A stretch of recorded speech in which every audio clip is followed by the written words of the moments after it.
Gila loh, seorang titisan dewa ular datang ke rumah sakit jiwa kita gitu kan. No.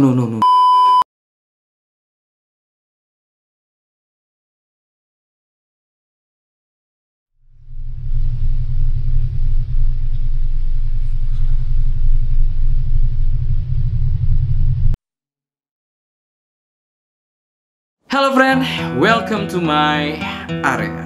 Kalian apa kabar? Semoga baik-baik aja ya. Membunuh 4 orang, membuat tato 666 di jidatnya, membelah lidahnya, dan memotong kelaminnya sendiri.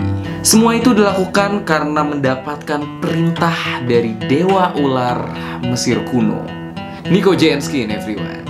Before we start, let's be here. And now,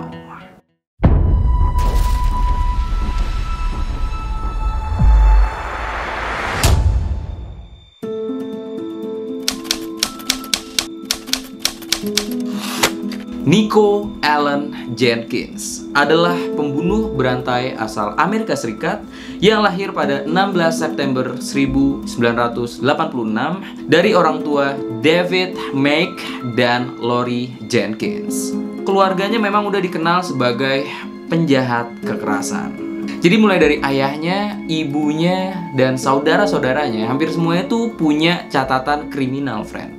Dari kecil Nico udah sering banget ngeliat kekerasan dari orang tuanya. Jadi kayak orang tuanya tuh sering berantem di depan dia. Tindakan kriminal pertama Nico terjadi ketika dia berusia 7 tahun dengan membawa pistol ke sekolahnya. Goks! Nah, saat umur 15 tahun, Nico ini melakukan tindakan kriminal kayak dia membajak atau mencuri mobil. Dan dia ketangkep nih. Setelah ketangkep, dia dihukum hukuman 20 tahun penjara. Tapi karena ada remisi dan lain-lain, jadi kayak dia melakukan hal-hal baik di dalam penjara. Dia hanya mendekam di penjara selama 10 tahunan. Nah, nggak lama dia keluar dari penjara, dia ngelakuin pembunuhan yang kejam.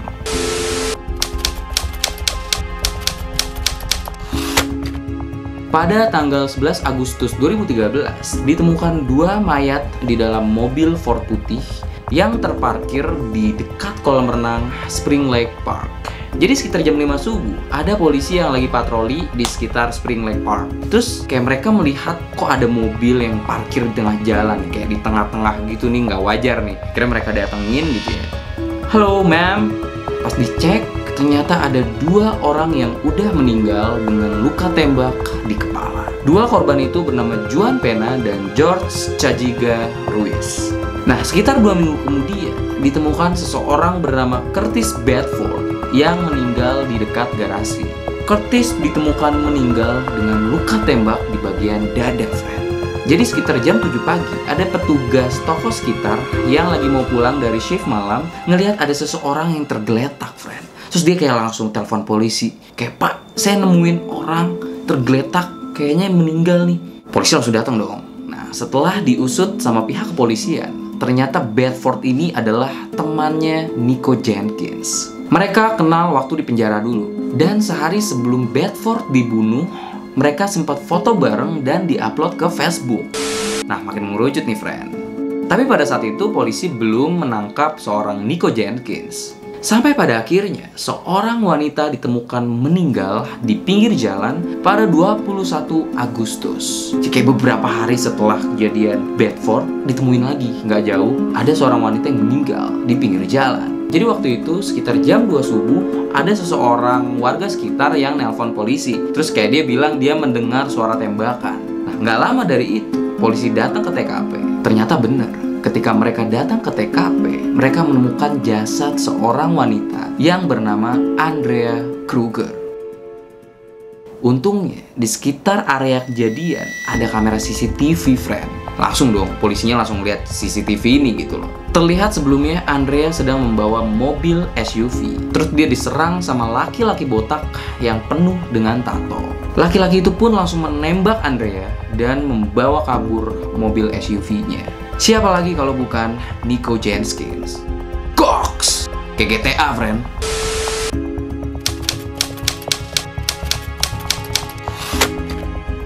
Akhirnya, dari semua bukti tadi, CCTV, sidik jari, dan lain-lain, Si iblis bertato ini ditangkap pada 30 Agustus 2013. Dia langsung diinterogasi selama 8 jam.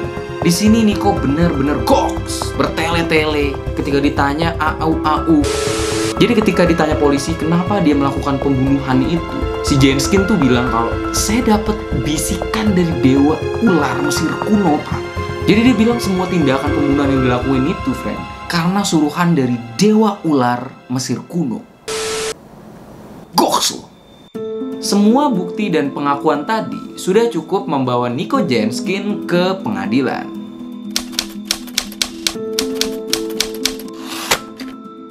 Di persidangan, dia mengaku memiliki skizofrenia dan bipolar. Dia juga kembali bercerita soal dewa ular yang memerintahkan semua perbuatan yang dia lakukan. Sambil bermain lidah dan tertawa-tawa ketika hakim sedang menjelaskan rincian kematian korban-korbannya. 16 April 2014, hakim menyatakan Nico Jenskin bersalah dan dijatuhi hukuman mati yang akan dilakukan pada 11 Agustus 2014. Tapi hukuman matinya itu ditunda, friend, karena dia dinyatakan memiliki gangguan mental atau gangguan kejiwaan. Jadi lebih tepat untuk membawa Nico ke rumah sakit jiwa dulu. Tapi rumah sakit jiwa rujukannya menolak kehadiran Nico Jenskin. Ya mungkin takut lah ya, kayak gila loh, seorang titisan dewa ular datang ke rumah sakit jiwa kita gitu kan. No. Cox. Tapi si Nico ini tetap dirawat oleh dokter kejiwaan di penjara Lincoln. Nah di sini semua kegilaan dia berlanjut.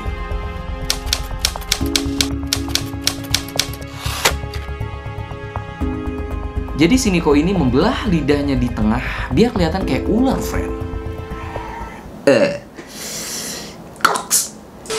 Setelah itu dia membuat tanda 666 di jidatnya dan mengoleskan darahnya di dinding-dinding sel penjara. Jadi karena dia lupa, dia ngebuatnya di depan cermin. Akhirnya jadinya 99, friend, bukan 66. Dan dia merasa gagal gitu. Nah, kejadian yang paling gila adalah ketika dia memotong alat kelaminnya, friend. Goks.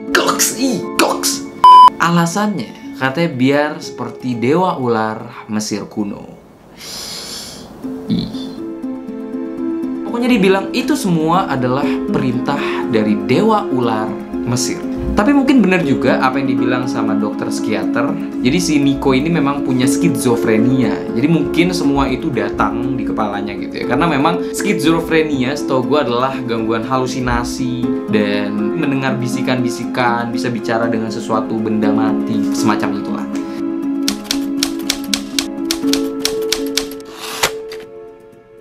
Seorang wanita bernama Dawn Arguello jatuh cinta kepada Nico Jenskin.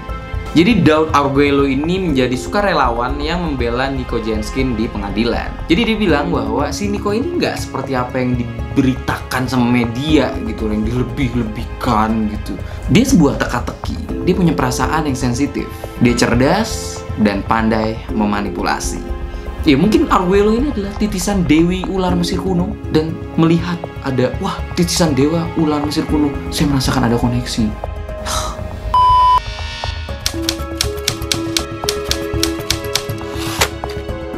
Nah, akhirnya setelah dinyatakan sudah berkompeten untuk dihukum, ya mungkin udah pada gerah gitu ya, orang-orang juga, waduh nih apaan sih orang, udahlah normal. Pada akhir bulan Mei 2017, si titisan dewa ular ini dijatuhi hukuman mati. Dan dia juga dijatuhi hukuman 450 tahun penjara, friend. Syukurin lo. Cox. Anyway, itu dia, friend, cerita tentang si titisan dewa ular bertato ini yang lagi heboh-heboh akhir-akhir ini. Ya, jadi sebenarnya berita dia tuh udah up dari tahun-tahun 2014-2015an ya. Tapi baru heboh lagi nih, baru rame lagi akhir-akhir ini. Dan makanya gue bahas, mungkin buat kalian yang belum tahu, kalian jadi tahu. Dan buat kalian udah tahu, mungkin kalian bisa dapat informasi baru lagi tentang si titisan dewa ular bertato ini. Gimana menurut kalian? Tulis di bawah. Kalau gue sih ngeliatnya dari awal, nih orang emang sakit, petantang, petenteng gitu ya, gitu kan.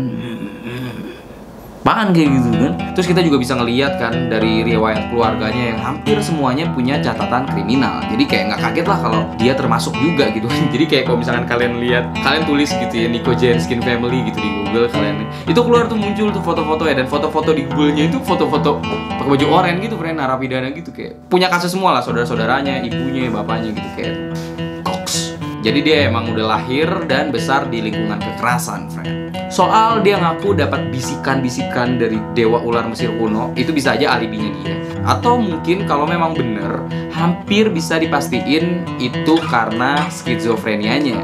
Tapi yang paling bikin gue geleng-geleng kepala gitu pas bacanya itu ya pas dia ngebelah lidahnya itu ngilu sih. Terus dia motong kemaluannya itu kayak, ih, caper banget sih ini orang asli.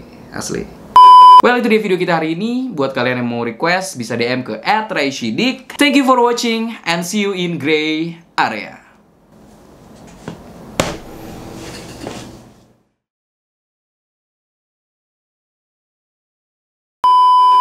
Ya, si Arguello ini jangan-jangan Dewi ular Mesir kuno yang bertemu dengan dewa ular Mesir kuno titisan. Tapi karena dia membuat, tapi karena dia membuatnya di depan cermin, akhirnya jadi dia memotong ya, friend.